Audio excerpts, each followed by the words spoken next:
ಎರಡು ವ್ಯಕ್ತಿಗಳ ಸಂಬಂಧ ಅಲ್ಲ, ಎರಡು ಕುಟುಂಬಗಳ ಸಂಬಂಧ, ಎರಡು ಮನೆತನಗಳ ಸಂಬಂಧ, ಎರಡು ಗೋತ್ರಗಳ ಸಂಬಂಧ. ಅದಕ್ಕೋಸ್ಕರ ಅಕ್ಷರಶಃ ಸಾವಿರಾರು ಜನ ನಾವಿಲ್ಲಿ ಬಂದು ಸೇರಿದ್ದೀವಿ. ಎಲ್ಲರಿಗೂ ಈ ಕಾರ್ಯಕ್ರಮ ಇದು ನಮ್ಮದು. ಈ ಹುಡುಗ ನಮ್ಮವನು, ಈ ಹುಡುಗಿ ನಮ್ಮ ಒಡ ಹುಟ್ಟಿದವಳು ಅನ್ನುವಂಥ ಒಂದು ಭಾವನೆ ಎಲ್ಲರಲ್ಲೂ ನಾನು ನೋಡ್ತಾ ಇದ್ದೀನಿ. ಮದುವೆ ಕೇವಲ ಗಂಡು ಹೆಣ್ಣು ಸಂಬಂಧಕ್ಕೋಸ್ಕರ ಅಷ್ಟೇ ಅಲ್ಲ. ಆಹಾರ, ನಿದ್ರಾ, ಭಯ, ಮೈಥುನಂಚ ಸಾಮಾನ್ಯಮೇತತ್ ಪಶುಭಿಃ ನರಾಣಾಂ. ಆಹಾರ, ನಿದ್ರೆ, ಭಯ, ಮಕ್ಕಳಾಗೋದು ಇದು ಮನುಷ್ಯನಿಗೆ ಪಶುಗಳಿಗೆ ಸಮಾನ. ಹಾಗಿದ್ರೆ ನಾವು ಮನುಷ್ಯರು ಅನ್ಬೇಕಾದ್ರೆ ವಿಶೇಷ ಏನು? ಧರ್ಮೋ ಹಿ ತೇಷಾಂ ಅಧಿಕೋ ವಿಶೇಷೋ. ಧರ್ಮ ಅನ್ನೋದು ಮನುಷ್ಯನಲ್ಲಿ ವಿಶೇಷ. ಧರ್ಮೇಣ ಹೀನಾಃ ಪಶುಭಿ ಸಮಾನ. ಧರ್ಮ ಇಲ್ಲದೆ ಇರೋರು ಪಶು ಸಮಾನರು. ನಾವೆಲ್ಲರೂ ಮನುಷ್ಯರು ಅನ್ಬೇಕಾದ್ರೆ ನಾವು ನಮ್ಮ ಧರ್ಮಕ್ಕೆ, ನಮ್ಮ ಧರ್ಮ ಯಾವುದು?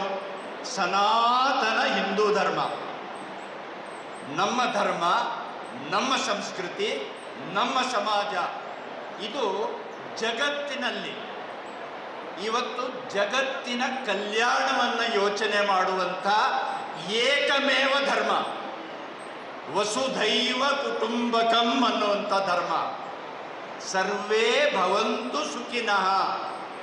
ಕೇವಲ ಗಂಡ ಹೆಂಡತಿ ಇವರಿಬ್ಬರು ಮಾತ್ರ ಸುಖ ಅಲ್ಲ, ಚರಾಚರ ಸೃಷ್ಟಿಯ ಸುಖವನ್ನು ಯೋಚನೆ ಮಾಡೋರು.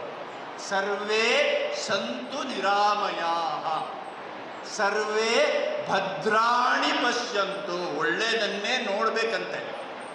ಇರೋದು ಮಾತ್ರ ಅಲ್ಲ, ನೋಡೋದು, ಕೇಳೋದು ಎಲ್ಲವೂ ಒಳ್ಳೆಯದೇ. ಈ ರೀತಿಯ ಧರ್ಮ ಅದು ನಮ್ಮ ಸನಾತನ ಹಿಂದೂ ಧರ್ಮ. ಈ ಮದುವೆ ಅನ್ನೋದು ಕೇವಲ ಇಬ್ಬರಿಗೆ ಸಂಬಂಧಪಟ್ಟಿದ್ದಲ್ಲ, ಇಡೀ ಸಮಾಜಕ್ಕೆ ಸಂಬಂಧಪಟ್ಟಿದ್ದು.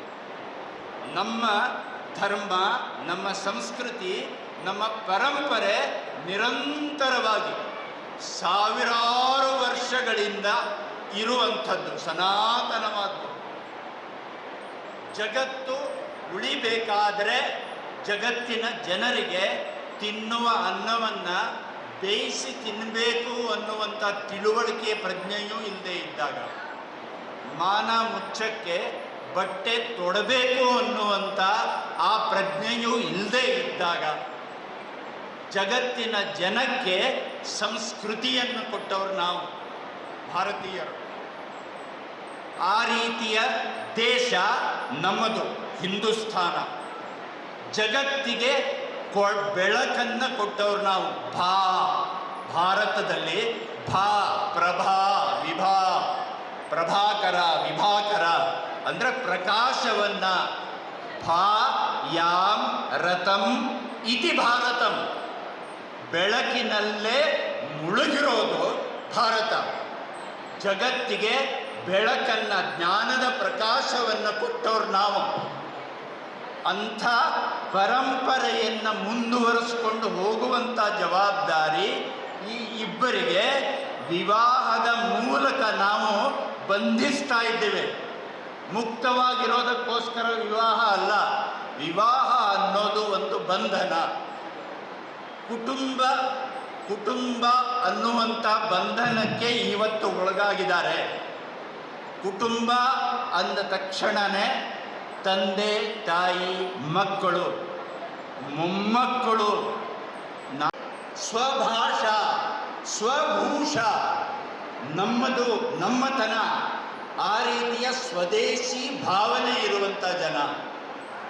ನಮ್ಮದು ಅನ್ನೋದು ಒಂದು ಕುಟುಂಬವಾಗಿ ಇವತ್ತು ನಾವು ನೋಡ್ತಾ ಇದ್ದೀವಿ, ವಿದ್ಯಾವಂತರಾದಂತೆ ಆದಂತೆ ನಮಗೆ ನಮ್ಮ ತಂದೆ ತಾಯಿ ಹಳೆ ಕಾಲದವರು ಅಂತ ಅನ್ಸಕ್ಕೆ ಶುರುವಾಗುತ್ತೆ. ಅವರಿಂದ ನಾನು ಬೇರೆ ಇರಬೇಕು ಅನ್ನುವಂಥ ಭಾವನೆ ಬೆಳೀತಾ ಇದೆ. ಅಪ್ಪ ಅಮ್ಮನನ್ನು ವೃದ್ಧಾಶ್ರಮ ಕಟ್ಟುವಂಥ ಆ ರೀತಿಯ ಕಾಲ ಬರ್ತಾ ಇದೆ. ಇಲ್ಲ, ನಾವು ಒಂದಾಗಿ ಒಂದೇ ಮನೆಯಲ್ಲಿ ಎಲ್ಲರೂ ಒಟ್ಟಾಗಿರ್ತೀವಿ, ಆ ರೀತಿಯ ಒಂದು ಕೌಟುಂಬಿಕ ಭಾವನೆ ಅದು ಬಲವಾಗಬೇಕು. ಜಗತ್ತನ್ನೇ ಒಂದು ಕುಟುಂಬ ಅನ್ನೋರು ಒಡ ಹುಟ್ಟಿದ ಅಣ್ಣ ತಮ್ಮಂದರು ಅಪ್ಪ ಅಮ್ಮನ ಜೊತೆಗೆ, ಅಜ್ಜ ಅಜ್ಜಿಯ ಜೊತೆಗೆ ಒಂದಾಗಿ ಬಾಳುವಂಥ ಅಂಥ ಮನೆಯಾಗಿ ನಾವು ಬೆಳಿಬೇಕು. ಅಂತಹ ಒಂದು ಕೌಟುಂಬಿಕ ಭಾವನೆ ನಮ್ಮಲ್ಲಿ ಬಲವಾಗಬೇಕು. ನಮ್ಮ ದೇಶದಲ್ಲಿ ನಾವು ಬಿಡಿ ಬಿಡಿಯಾಗಿ ಸಜ್ಜನರು, ಆದರೆ ನಾಗರಿಕರಾಗಿ ಸರ್ಕಲ್ನಲ್ಲಿ ಯಾವುದೋ ಸಿಗ್ನಲ್ ಇರಲಿ ಪರವಾಗಿಲ್ಲ, ನಾನೊಬ್ಬ ತಪ್ಪಿಸ್ಕೊಂಡು ಹೋಗ್ತೀನಿ, ಎಲ್ಲರೂ ವೋಟ್ ಮಾಡ್ತಾರೆ, ನಾನೊಬ್ಬ ವೋಟ್ ಮಾಡದೇ ಇದ್ದರೂ ಪರವಾಗಿಲ್ಲ, ಬರಬೇಕು, ನಮ್ಮ ಪರವಾದ ಸರ್ಕಾರ ಬರಬೇಕು, ಆದರೆ ನಾವು ವಿದ್ಯಾವಂತರು ವೋಟ್ ಮಾಡೋಕ್ಕೆ ಹೋಗಲ್ಲ. ಆ ರೀತಿಯಲ್ಲ, ನಾಗರಿಕ ಪ್ರಜ್ಞೆ. ಈ ರೀತಿ ಈ ದೇಶದ ದೇಶಭಕ್ತಿ ಅಂದರೆ ಇಂಥ ಗುಣಗಳನ್ನು ಒಗ್ಗೂಡಿರುವಂಥದ್ದು. ರಾಷ್ಟ್ರೀಯ ಸ್ವಯಂ ಸೇವಕ ಸಂಘದ ಸ್ವಯಂ ಸೇವಕರ ಮನೆಗಳು ಒಟ್ಟಾಗ್ತಾ ಇದ್ದಾವೆ. ಸಂಘ ನಮಗಿದನ್ನು ಕಲಿಸುತ್ತೆ. ಎಳೆ ವಯಸ್ಸಿನಲ್ಲೇ ನಾವು ಆಟ ಆಡೋಕ್ಕೋಸ್ಕರ ಶಾಖೆಗೆ ಬಂದವರು, ಆದರೆ ಆಟದ ಮೂಲಕ ಬಂದವರು ಸಂಘದ ವಿಚಾರ. ನಾವೆಲ್ಲ ಹಿಂದೂ, ನಾವೆಲ್ಲ ಬಂಧು, ನಾವೆಲ್ಲ ಒಂದು ಅನ್ನುವಂಥ ಸಂಘಟನೆ ವಿಚಾರವನ್ನು ಕಲಿಸುತ್ತೆ. ಆ ವಿಚಾರಕ್ಕೋಸ್ಕರ ನಾವೆಲ್ಲರೂ ಇಡೀ ಹಿಂದೂ ಸಮಾಜ ಕೆಲಸ ಮಾಡಬೇಕು. ಸಮಾಜದಿಂದ ನಾನು ಪಡೆದಿದ್ದೀನಿ, ಸಮಾಜಕ್ಕೆ ನಾನು ಕೊಡಬೇಕು. ಸಮಾಜದಿಂದನೇ ನಮ್ಮೆಲ್ಲರ ಜೀವನ ನಡೀತಾ ಇರೋದು. ಸಮಾಜ ಇಲ್ಲ, ನಾನು ಕೇವಲ ಹಣ ಎಲ್ಲಿಂದ ಸಂಪಾದನೆ ಮಾಡ್ತೀಯ? ಸಮಾಜ ಬೇಡ, ನನಗೆ ಬೇಕಾದ ಅನ್ನ ಎಲ್ಲಿಂದ ಬರುತ್ತೆ? ನನಗೆ ಬೇಕಾದ ಬಟ್ಟೆ ಎಲ್ಲಿಂದ ಬರುತ್ತೆ? ನನಗೆ ಬೇಕಾದ ವಿದ್ಯೆ ಎಲ್ಲಿಂದ ಬರುತ್ತೆ? ನನ್ನ ಸುಖ, ನನ್ನ ಏಳಿಗೆ ಈ ಸಮಾಜದಿಂದ, ಈ ಸಮಾಜಕ್ಕೆ ನಾನು ಕೊಡಬೇಕು, ಪ್ರತಿಯೊಂದು ಪ್ರಸಂಗದಲ್ಲೂ ಕೊಡಬೇಕು ಅನ್ನೋ ದೃಷ್ಟಿಯನ್ನು ಸಂಘ ನಮಗೆ ಕೊಡುತ್ತೆ. ಇಂಥ ಶುಭ ಪ್ರಸಂಗದಲ್ಲಂತೂ ವಿಶೇಷವಾಗಿ ಸಮಾಜ ನಿಧಿಯಾಗಿ ಮಂಗಲ ನಿಧಿಯನ್ನು ಸಮರ್ಪಣೆ ಮಾಡುವಂಥ ಈ ಒಂದು ಕರ್ತವ್ಯವನ್ನು ಪ್ರತಿಯೊಬ್ಬ ಹಿಂದೂ, ನಮ್ಮ ಮನೆಯಲ್ಲಿ ಯಾವುದೇ ಶುಭ ಕಾರ್ಯವಾಗಲಿ ಸಮಾಜಕ್ಕೆ ಅರ್ಪಣೆ ಮಾಡ್ತೀನಿ. ಇವತ್ತು ಸಂಘದಿಂದ ನಾನಿವತ್ತು ಕಾರ್ಯಕರ್ತನಾಗಿ ಸ್ವಯಂ ಸೇವಕನಾಗಿ ಬೆಳೆದಿದ್ದೀನಿ. ಇವತ್ತು ಎರಡೂ ಮನೆತನದವರು ಅವರು ಯೋಚನೆ ಮಾಡಿದ್ದಾರೆ, ಮಂಗಲ ನಿಧಿಯ ಸಮರ್ಪಣೆಯನ್ನು ಮಾಡ್ತೀನಿ. ಈ ರೀತಿ ಸಂಘದ ಹಿರಿಯರನ್ನು ಕರೆದು ಮಂಗಲ ನಿಧಿಯನ್ನು ಸಮರ್ಪಣೆ ಮಾಡ್ತಾ ಇದ್ದಾರೆ. ಸಾಂಕೇತಿಕವಾಗಿ ಮಂಗಲ ನಿಧಿ ಸಮರ್ಪಣೆ, ನಿಜವಾದ ಸಮರ್ಪಣೆ ನಿತ್ಯ ಜೀವನದಲ್ಲಿ ಈ ಸಮಾಜಕ್ಕೆ, ದೇಶಕ್ಕೆ ಹಿತವಾಗುವಂತೆ ನಮ್ಮ ಪ್ರತಿಯೊಂದು ಚಟುವಟಿಕೆ, ನಮ್ಮ ನಡೆ ನುಡಿ ಇರುತ್ತೆ. ಆ ರೀತಿಯ ಸಂಕಲ್ಪ ನಮ್ಮೆಲ್ಲರದಾಗಲಿ, ನಾವೆಲ್ಲರೂ ಒಟ್ಟಾಗಿ ಆ ರೀತಿಯ ಆದರ್ಶ ದಾಂಪತ್ಯ ಜೀವನ, ಕುಟುಂಬ ಜೀವನ ಇವರಿಬ್ಬರದ್ದು ಆಗಲಿ. ಈಗ ಇವರಿಬ್ಬರಲ್ಲ, ಈಗ ದಂಪತಿ ಇವರಿಬ್ಬರೂ ಸೇರಿ ಒಂದಾಗಿದ್ದಾರೆ.